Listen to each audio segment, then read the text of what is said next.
So, Lord, you have searched me and you know me. You know when I sit and when I rise. From the Vegas Strip to the pulpit.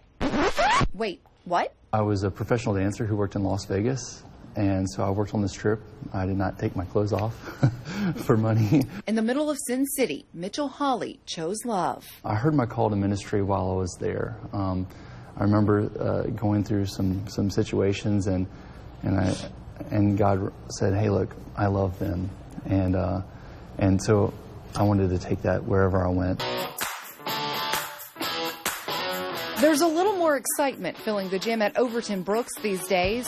I want to be just like you when I grow up, I tell you. That's because these veterans are embracing a healthier lifestyle, and they have the hardware to prove it.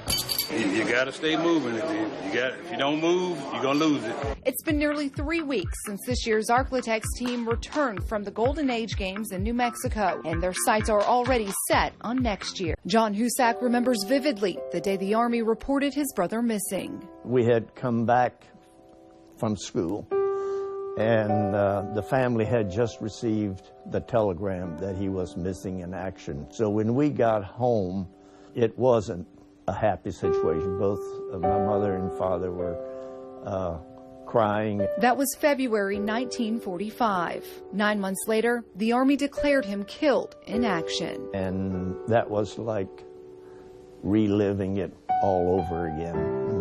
Finality. As the years went on, John and another brother submitted DNA samples to the U.S. Defense POW MIA Accounting Agency, hoping to one day bring their brother's remains home where they belong. The family did have a memorial service for him in the church, and we kind of thought, well, that put closure on it, but there was still this opening, he's not here. For nearly 3/4 of a century, an unidentified body laid at rest in a Netherlands cemetery. And they gave him a number, 1034. With the help of dental records and other forensic tests, including a 99% match in DNA, 1034 is now Army Staff Sergeant Leo Husak. At first, I thought, this is some sort of a hoax. Somebody is going to ask me for money. It wasn't until Army officials presented Husak's family with their findings, including information on his brother's final battle, did he truly believe. It's unbelievable, really.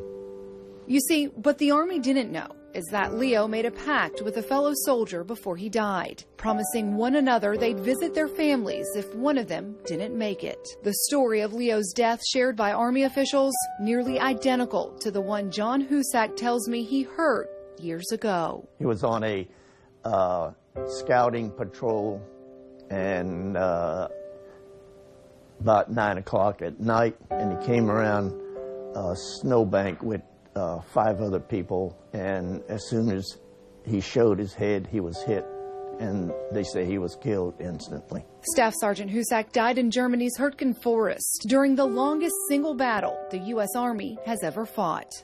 He was killed 30th of January, 1945. Just 21 years old.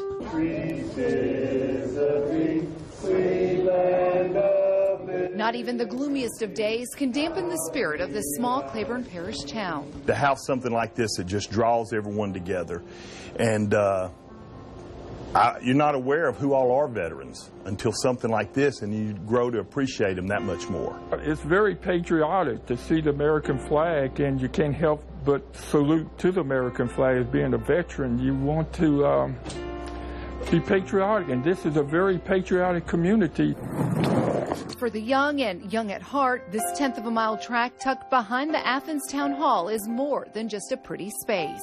It's a way for us to deal with the problems that we had coming back from being overseas, dealing with post-traumatic stress, and a way to, just relax and without having to take medications. I have a lot of pride of being in the Marines, and you left, right, left, you left. You had a good home, but you left.